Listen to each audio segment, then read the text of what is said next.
reservation based schemes in the MAC protocol.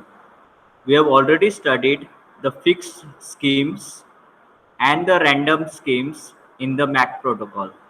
So today we are looking at the third category, the reservation based schemes.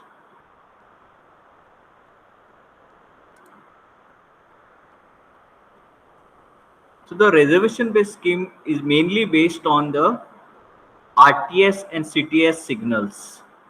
RTS means ready to send and CTS means clear to send. As you know, this word reservation means making a prior booking. So in this scheme, the channel is booked prior to the actual communication. So the sender and receiver agree to the duration of the transmission before the actual transmission begins. So how it happens is, in the basic scheme, before the transmission begins, the sender will send a signal known as the RTS. Like I told you, RTS is ready to send. So the RTS is sent to the destination or the receiver. So once the receiver gets the RTS signal, if it is ready for communication, it will send the CTS signal back to the sender. So CTS signal is sent by the receiver back to the sender to indicate that the sender is clear to send. So once these two packets are exchanged between the sender and the receiver, then the actual communication can start between the sender and the receiver. So this is the way the basic scheme of RTS CTS works in the reservation scheme. Okay. So any other node that notices the RTS and CTS signals will not begin transmission. So therefore, collisions will be avoided. Okay. So that is how it works in the basic form. So today we will be studying one algorithm under this scheme. Okay. There are many such algorithms in this under reservation based scheme, but we'll be just studying one algorithm in your syllabus. So the name of that algorithm that you're going to study is known as MACA. Okay, the multiple access collision avoidance. So we're going to study this algorithm MACA, multiple access collision avoidance, under the reservation based scheme. Okay, so let me just repeat for the sake of everyone how this basic scheme works. Okay, and now this, let me also tell you that this RTS CTS scheme allows us to prevent the hidden terminal and exposed terminal problem. Okay, I'll show you how it works, how we can use this RTS CTS scheme to avoid the hidden terminal and exposed terminal problem. So let me just revise this scheme again. So if you have not understood, please pay attention.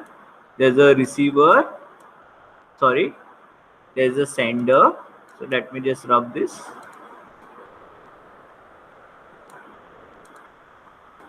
There is a sender and there is a receiver. Now the sender wants to send data to the receiver. So prior to sending the actual data, the sender sends a signal known as RTS. So the RTS signal, the full form of it is ready to send. If the receiver is not engaged in any communication and it is ready for the transmission, then it will send a CTS signal back to the sender. So once these two signals are exchanged, then the actual data transmission can begin between the sender and the receiver. Okay, so only after the RTS and CTS signal is exchanged, then only the actual data can be sent between the sender and the receiver. Okay, so this is the basic scheme of your RTS CTS. So we are going to study one algorithm based on that, that is known as MACA. Okay, we are going to see how MACA can be used to avoid hidden terminal and exposed terminal problem. Okay.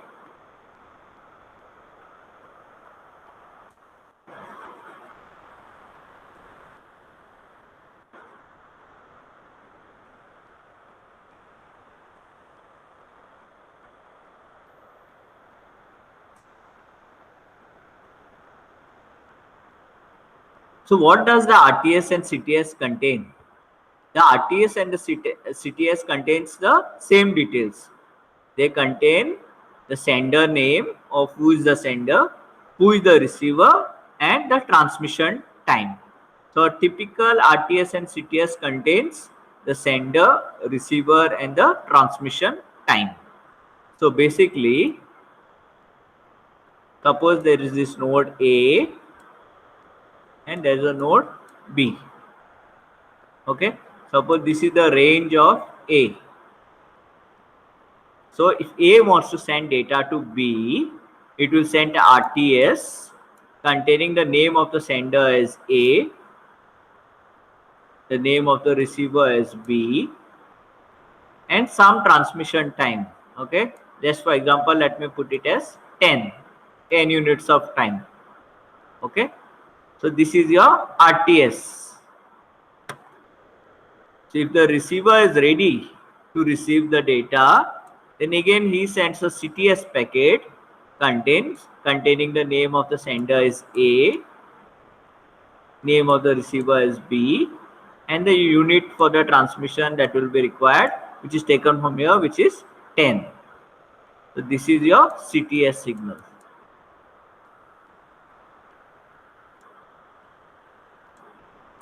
Okay. Now, if there was another station C, any packet that is sent by A, since this is the range, I told you this is the range of A, any packet sent by A in within, and since C is within the range of A, will also be received by C. So this same packet of RTS which is sent by A to B will also be received by C. So this packet will contain the same details, that the sender is A, the receiver is B, and time for the transmission is C. Now when the C receives this RTS, this is RTS, when C receives this RTS, it knows that the sender is A, but the receiver is B.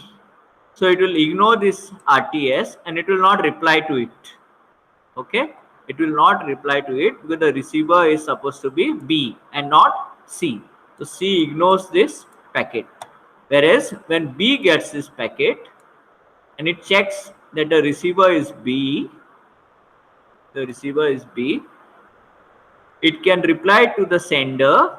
If it is free, it will reply to the sender with a CTS, wherein the CTS will contain the sender is A, receiver is B, and the time for the transmission is 10.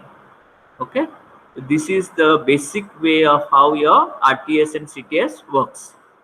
And I just showed you an example how collisions are avoided.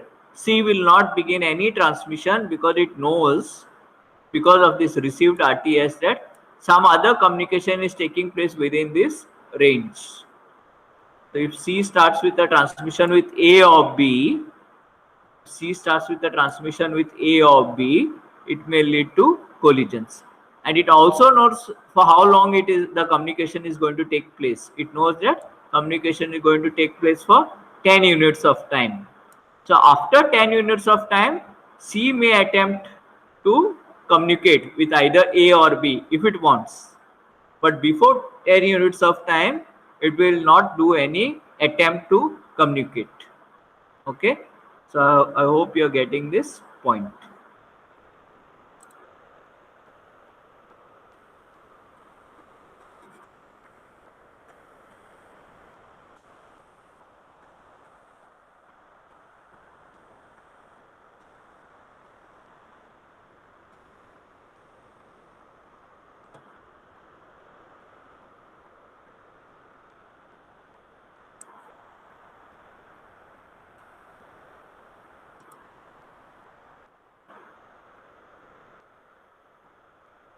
Okay. Now, MACA scheme, like I told you, MACA stands for multiple access with collision avoidance. Okay, multiple access collision avoidance. So, like I told you, MACA is basically a reservation scheme. So, reservation scheme means it uses this RTS, CTS. Okay. Now, let's look at how this MACA scheme solves the hidden terminal problem. Okay. So, before we see how it solves, let's look at the hidden terminal problem. Let's just revise it. Okay. Let's just revise it. So, we know that in the hidden terminal problem, the node or the station A is in the range of station B, but A is not in the range of C. Similarly, node C is in the range of B, but node C is not in the range of A.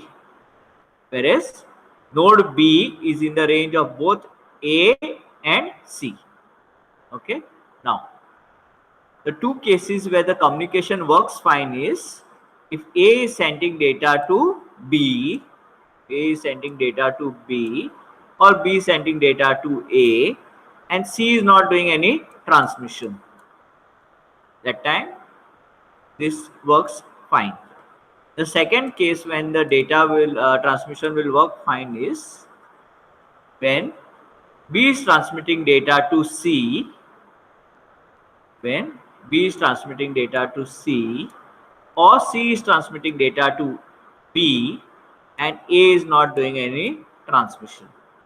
Okay, that time this will work fine. Okay, the communication will work fine. Now,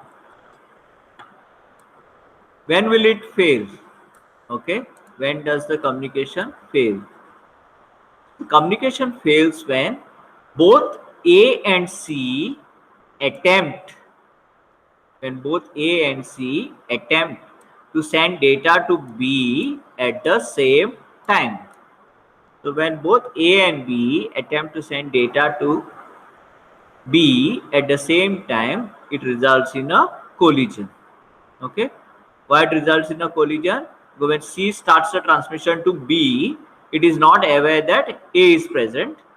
Similarly, when A starts the transmission to B, it is not aware that C is present. Therefore, both of them think that the medium is free and both of them send the data to B. As a result, there is a collision at the node B. The data is lost or the data is corrupted. Okay, so this was the hidden terminal problem. So now let's look at how MACA uses RTS and CTS to solve the hidden terminal problem.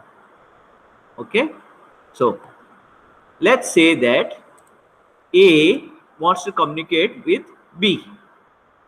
Okay, so we are using now the MACA scheme, multiple access collision avoidance. Okay, so since A wants to send data to B, it starts by sending a RTS signal. Okay, now what this RTS signal contains? Name of the sender is A, name of the receiver is B, and time for the transmission. So let's say it is 10 units of time.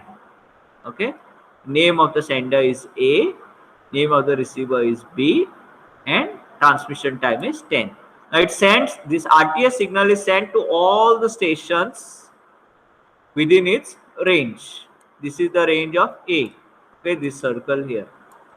Now, as you can see, there is only one more station within the range of A, and that is B. This is the only other station in the range of A. So RTS, only one RTS will be sent, therefore, and that RTS is sent to B. So if there were more stations, suppose say, just for example, say there was station E, there was station F. So if all these stations were within the range of A, Then this RTS containing these details that the sender is A, receiver is B, and time for transmission is 10 would have been sent even to these stations because they are within the range of A. So here one RTS would have been sent to F, one RTS would have been sent to E. Both these RTS would contain the same details that the sender is A, receiver is B, and transmission time is 10. Why it would contain the same details? Because A wants to send data to B. Remember that. Okay. A is sending the data to B. So the sender, it puts that the sender is A, receiver is B, and some time for the transmission. So the moment E and F get this RTS, then they know that some transmission will happen within this range and they will not do any transmission for that much time. Okay, clear? That is the way it works. Okay, so right now these are not there. So let's look at the diagram and concentrate only on the stations that are present in the diagram.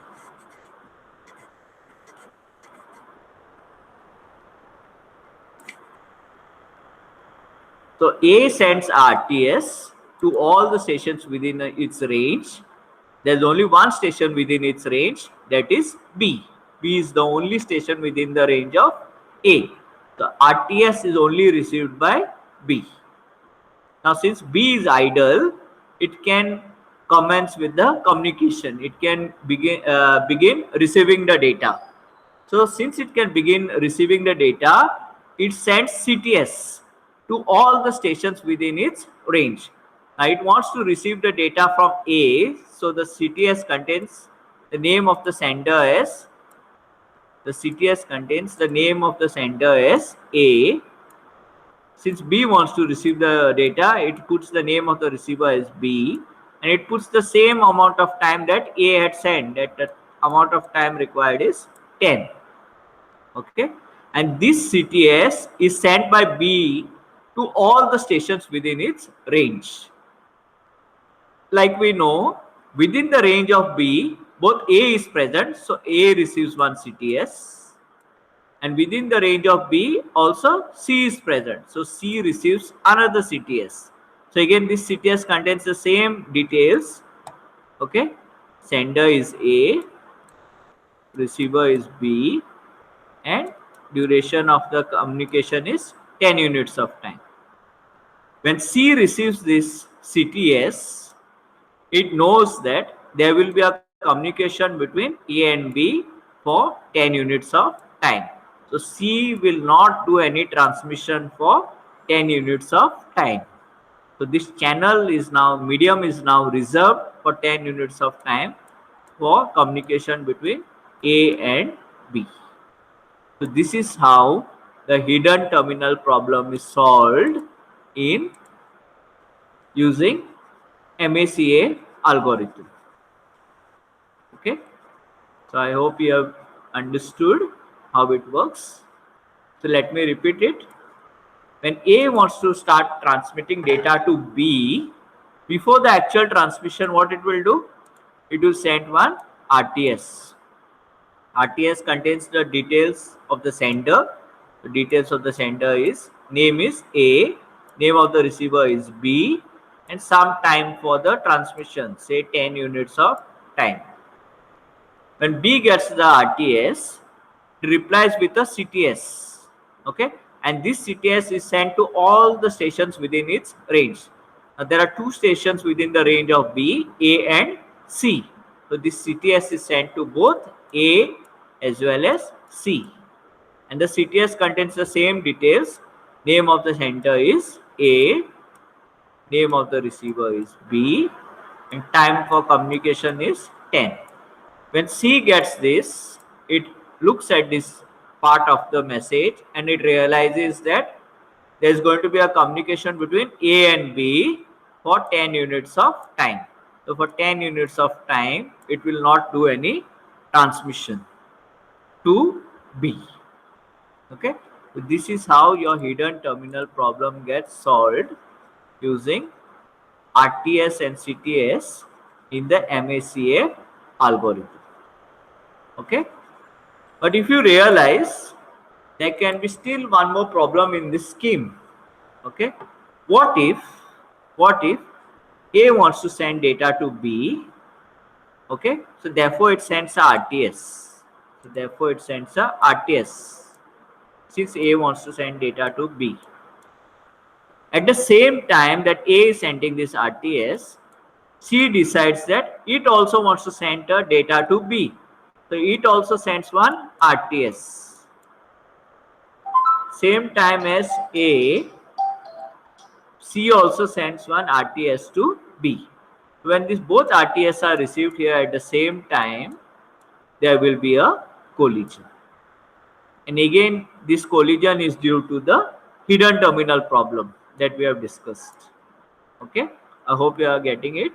So what happens is A is not aware of C and C is not aware of A. So they both send RTS at the same time and therefore there is a collision here.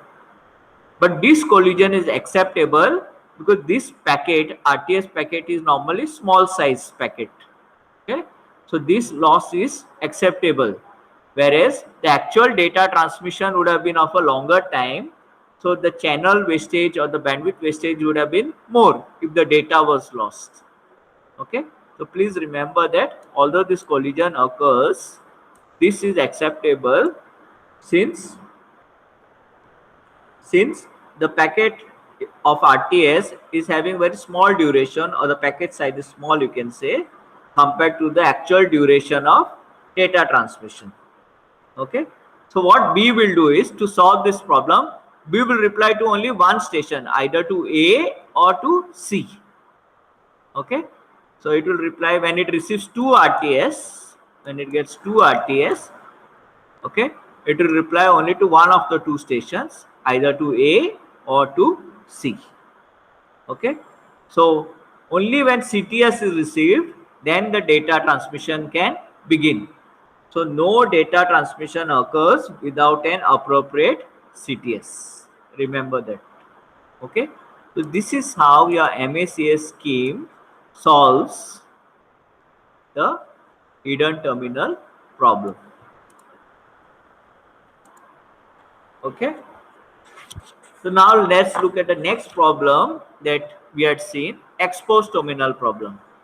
Okay, so in the exposed terminal problem, let's see how MACA helps you to solve the exposed terminal problem. So like you know that, as you know that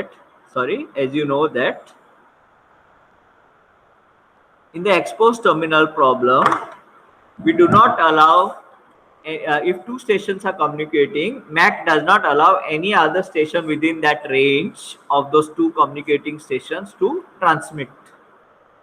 Okay, so we have already discussed this, that when two stations are communicating, other stations within that range are not allowed to communicate.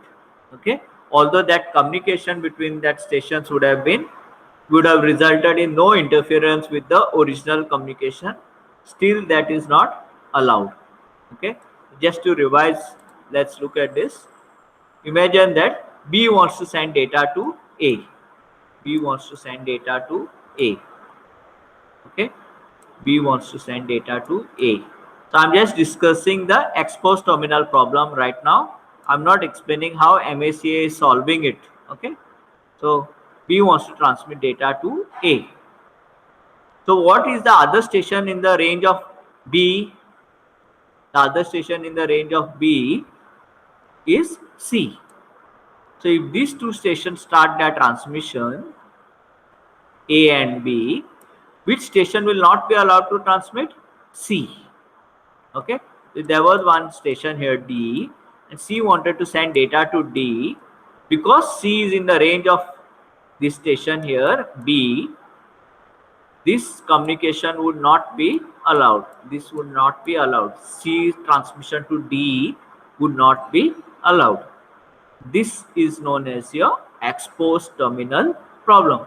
C is exposed to the communication between A and B. So although this communication between A and B is independent of the communication between C and D, since C is exposed to these two terminals or to the communication of these two stations, C is not allowed to transmit. Okay, so that was your exposed terminal problem. So now in order to solve that, your MSCA scheme uses the RTS CTS signals. So how it works is, B wants to send data to A. Okay, so what it does, it prepares one RTS signal. So in this RTS signal, what is there? Name of the sender is B, name of the receiver is A, name of the sender is, this sender is B, name of the receiver is A, and the duration for the transmission says 10. So this RTS is sent by B, this node B, to all the stations within its range. So this RTS will go, one RTS will go to A and one RTS will go to C. Okay, same data.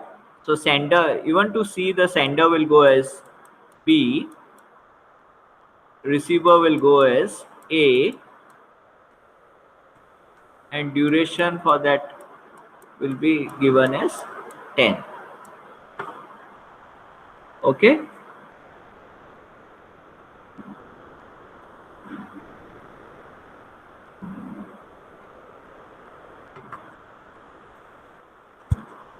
so when C receives this RTS, it knows that there's going to be a communication between A and B. Okay, sender is going to be B and receiver will be A, and it knows the duration of that communication will be 10 units of time. When A gets the RTS, it looks at the receiver A, that it is going to be the one that is going to be receiving the data. Since it is idle, it replies with a CTS. So again in the CTS, the name of the sender is put as B, name of the receiver is put as A, and the duration of the communication is put as 10. Okay, so it sends the CTS. Now this CTS is only sent to B, because only B is within the range of A. Okay, since C does not receive the CTS, please remember what I'm saying. Since C does not receive the CTS, it concludes that the communication between A and B will not, okay, the communication between A and B will not affect any other communication that is started by C. Or in other words, C concludes that A is outside its range. Okay, A is outside its range. So the data transmission between A and B will not affect any transmission that is started by C. So suppose there is a station D here, C wants to send data to D. Since C is not getting this CTS sent by A, C concludes that the station A is outside its range. So it can safely start the communication with any other station it wants, except any other station except B. Okay, because from this message it knows that A and B are going to be involved in some communication. So C is free to start with any other station the transmission except A and B. Okay, this is how your exposed terminal problem is solved using MAC. So let me just repeat this. Just imagine that B wants to send data to A. So it sends a RTS signal to all the stations within its range. There are two stations within the range of B. One station is A, other station is C. So what this RTS contains? That the name of the sender is B, name of the receiver is A, and at some duration, say duration of it is 10. Okay, now When C gets this RTS, it comes to know that A and B are going to do some communication. Okay, they are going to attempt some communication. And the duration for it is going to be 10 units of time. When A gets this RTS, it knows that B wants to send it some data, because in the receiver field, A is put as the receiver. So if it wants, it can reply with the CTS. If it wants to do the communication, it will reply with the CTS. In the CTS, again the same details are put. Sender is B, receiver is A, and duration is 10. Okay. So when B gets this CTS, it is free to start with the data transmission. C does not get this CTS. Why? Because C is not within the range of A. So the CTS only goes to B, and the CTS does not go to C. So since C does not get the CTS, it concludes that A is outside its range.